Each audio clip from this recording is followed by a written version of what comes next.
11월 14일 에스겔 29장 1절에서 30장 26절. 29장 이집트에 대한 심판 예언. 제10년 열째 달 12일에 주님께서 나에게 말씀하셨다. 사람아, 너는 이집트 왕 바로에게 예언하여라. 바로와 전 이집트를 규탄하여 예언하여라. 너는 이렇게 말하여 전하여라. 나 주 하나님이 말한다. 이집트 왕 바로야, 내가 너를 치겠다. 나일강 가운데 누운 커다란 악어야. 내가 나일강을 내 것이라고 하고 내가 만든 것이라고 한다마는 내가 갈고리로 내 아가미를 꿰고 내 강의 물고기들이 내 비늘에 달라붙게 해서 내 비늘 속에 달라붙은 강의 모든 물고기와 함께 너를 강 한복판에서 끌어내어 너와 물고기를 다 함께 멀리 사막에다 던져버릴 것이니 너는 허허벌판에 나뒹굴어질 것이다. 내가 너를 들짐승과 공중의 새에게 먹이로 주었으니 다시는 너를 주워오거나 거두어오는 사람이 없을 것이다. 그때야 비로소 이집트에 사는 모든 사람이 내가 주인 줄 알게 될 것이다. 너는 이스라엘 족속을 속이는 갈대 지팡이밖에 되지 못하였다. 이스라엘 족속이 손으로 너를 붙잡으면 너는 갈라지면서 오히려 그들의 어깨를 찢었다. 너를 의지하면 너는 부러지면서 그들이 몸도 못 가누고 비틀거리게 하였다. 그러므로 나 주 하나님이 말한다. 내가 칼을 가져다가 너를 치겠다. 사람과 짐승을 너에게서 멸절시키겠다. 그러면 이집트 땅이 황폐한 땅 곧 황무지가 될 것이니 그때야 비로소 그들이 내가 주인 줄 알 것이다. 내가 말하기를 나일강은 네 것이고 네가 만들었다고 하였으니 내가 너와 네 강을 쳐서 이집트 땅을 믹돌에서부터 수에네까지와 에디오피아의 국경선에 이르기까지 황폐한 땅 곧 황무지로 만들어 버리겠다. 그 땅에는 사람의 발길도 끊어지고 짐승들까지도 그 땅으로는 지나다니지 않을 것이다. 그래서 40년 동안 사는 사람이 없을 것이다. 내가 이집트 땅을 황폐한 땅 가운데서도 가장 황폐한 땅으로 만들겠고 이집트의 성읍들도 40년 동안은 황폐한 성읍들 가운데서도 가장 황폐한 성읍으로 만들어 버리겠다. 나는 이집트 사람들을 여러 민족 속에 흩어놓고 여러 나라 속에 헤쳐놓겠다. 나 주 하나님이 말한다. 40년이 지나면 여러 민족 속에 흩어져 있는 이집트 사람을 내가 다시 이집트 땅으로 모아들이겠다. 내가 포로가 된 사람들을 이집트로 돌아가게 하여 그들의 고향 땅 곧 상 이집트 땅으로 내가 그들을 데려다 놓겠다. 그들은 거기에서 힘없는 나라밖에 되지 못할 것이다. 나라들 가운데서 가장 힘없는 나라가 되어서 다시는 다른 민족들보다 높아지지 못할 것이다. 내가 그들을 작게 만들어서 그들이 다른 백성들을 다스릴 수 없게 하겠다. 이집트는 다시는 이스라엘 족속이 의지할 나라가 되지 못할 것이다. 이스라엘은 이집트가 당한 것을 보고서 이집트에 의지하려 한 것이 얼마나 잘못된 것이었는가를 상기하고 그때야 비로소 그들이 내가 주 하나님인 줄 알 것이다. 느부갓네살이 이집트를 정복할 것이다. 제27년 첫째 달 초하루에 주님께서 나에게 말씀하셨다. 사람아, 바빌로니아의 느부갓네살이 두로를 공격하려고 큰 군대를 동원하였다.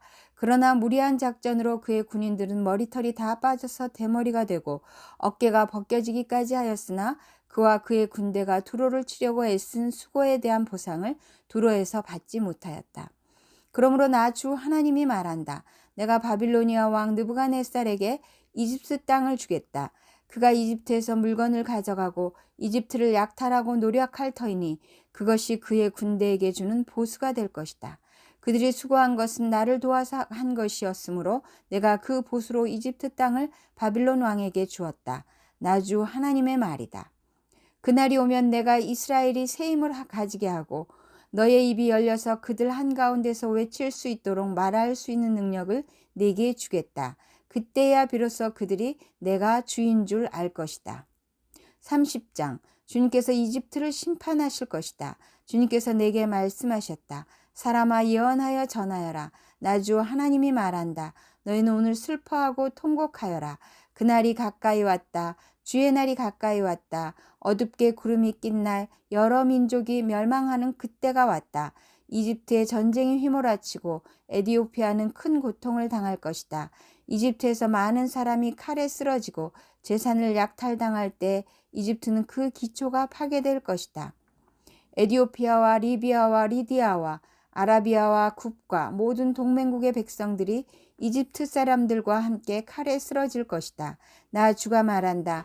이집트를 지지하는 사람들이 쓰러질 것이며 이집트의 거만하던 권세가 꺾일 것이고 믹돌에서부터 수에네에 이르기까지 사람들이 칼에 쓰러질 것이다. 나 주 하나님의 말이다. 이집트는 황폐한 땅 가운데서도 가장 황폐한 땅이 될 것이며 이집트의 성읍들도 황폐한 성읍들 가운데서도 가장 황폐한 성읍이 될 것이다. 내가 이집트에 불을 지르고 그 돕는 자들을 멸절시키면 그때야 비로소 그들이 내가 주인 줄 알 것이다. 그날이 오면 내가 보낸 사자들이 배를 타고 가서 안심하고 있는 에디오피아 사람들을 놀라게 할 것이다. 이집트가 고통을 받는 바로 그날에 에디오피아 사람들이 고통을 당할 것이다. 정말 그 일이 닥쳐오고 있다. 나 주 하나님이 말한다. 내가 바빌로니아 왕 느부갓네살을 보내어 이집트의 무리를 없애버리겠다. 그 나라를 멸망시키려고 그가 민족들 가운데서도 가장 잔인한 군대를 이끌고 갈 것이다.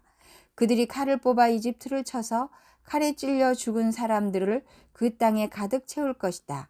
내가 강을 마르게 하고 그 땅을 악한 사람들의 손에 팔아넘기고 그 땅과 그 안에 풍성한 것을 다른 나라 사람이 황폐하게 만들게 하겠다. 나 주가 말하였다. 나 주 하나님이 말한다. 내가 우상들을 멸절시키며 멤피스에서 신상들을 없애버리겠다. 이집트 땅에 다시는 지도자가 나지 않을 것이다.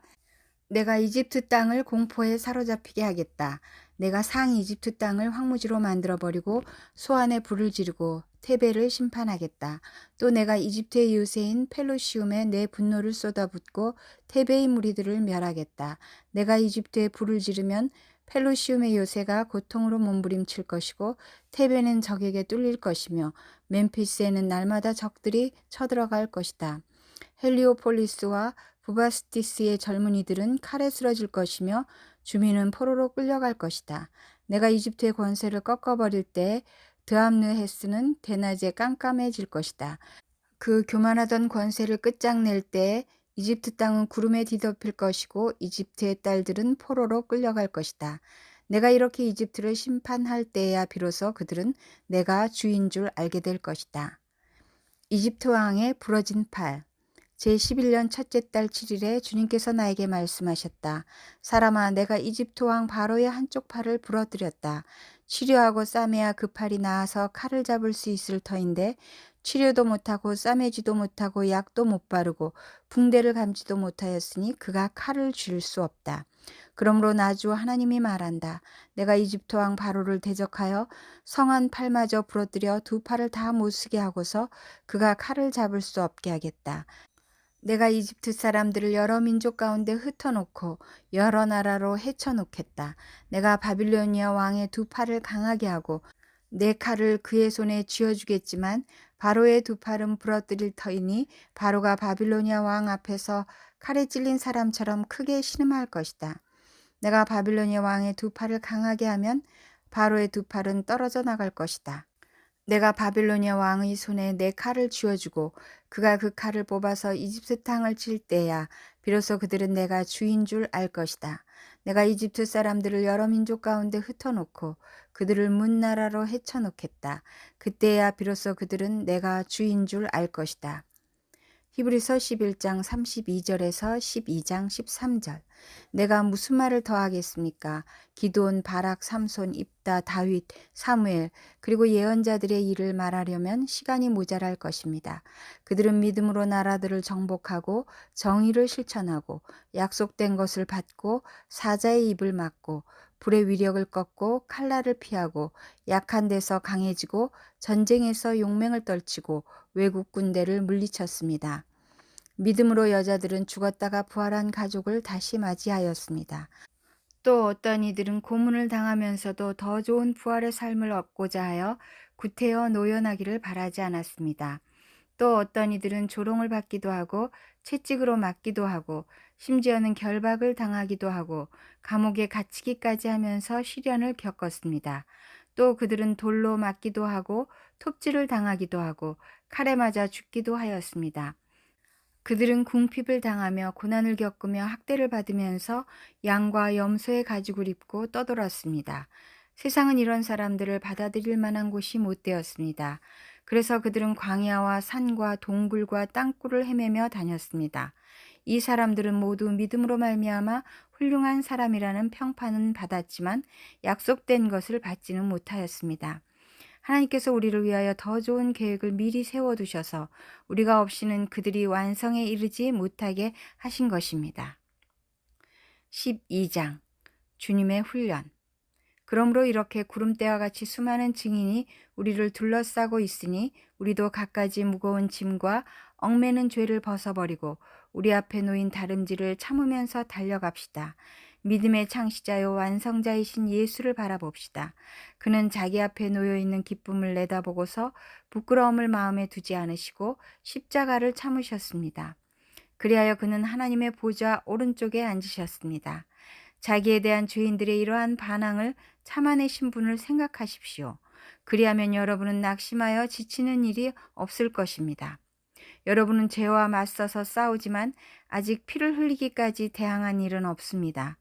또 여러분은 하나님께서 여러분을 향하여 자녀에게 말하듯이 하신 이 권면을 잊었습니다.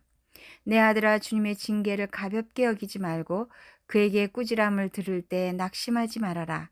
주님께서는 사랑하시는 사람을 징계하시고 받아들이시는 아들마다 채찍질하신다. 징계를 받을 때 참아내십시오. 하나님께서는 자녀에게 대하시듯이 여러분에게 대하십니다. 아버지가 징계하지 않는 자녀가 어디에 있겠습니까? 모든 자녀가 받은 징계를 여러분이 받지 않는다고 하면 여러분은 사생아이지 참 자녀가 아닙니다. 우리가 육신의 아버지도 훈육자로 모시고 공경하거든 하물며 영들의 아버지께 복종하고 살아야 한다는 것은 더욱더 당연한 일이 아니겠습니까? 육신의 아버지는 잠시 동안 자기들의 생각대로 우리를 징계하였지만 하나님께서는 우리를 자기의 거룩하심에 참여하게 하시려고 우리에게 유익이 되도록 징계하십니다. 무릇 징계는 어떤 것이든지 그 당시에는 즐거움이 아니라 괴로움으로 여겨지지만 나중에는 이것으로 훈련받은 사람들에게 정의의 평화로운 열매를 맺게 합니다. 그러므로 여러분은 나른한 손과 힘 빠진 무릎을 일으켜 세우고 똑바로 걸으십시오. 그래서 절름거리는 다리로 하여금 삐지 않게 하고 오히려 낫게 하십시오. 시편 124편 5절에서 8절. 넘치는 물결이 우리의 영혼을 삼키고 말았을 것이다. 우리를 원수의 이에 찢길 먹이가 되지 않게 하신 주님을 찬송하여라. 새가 사냥꾼의 그물에서 벗어남같이 우리는 목숨을 건졌다. 그물은 찢어지고 우리는 풀려났다. 천지를 지으신 주님이 우리를 도우신다. 잠언 27장 17절. 쇠붙이는 쇠붙이로 쳐야 날이 날카롭게 서듯이 사람도 친구와 부대껴야 지혜가 예리해진다.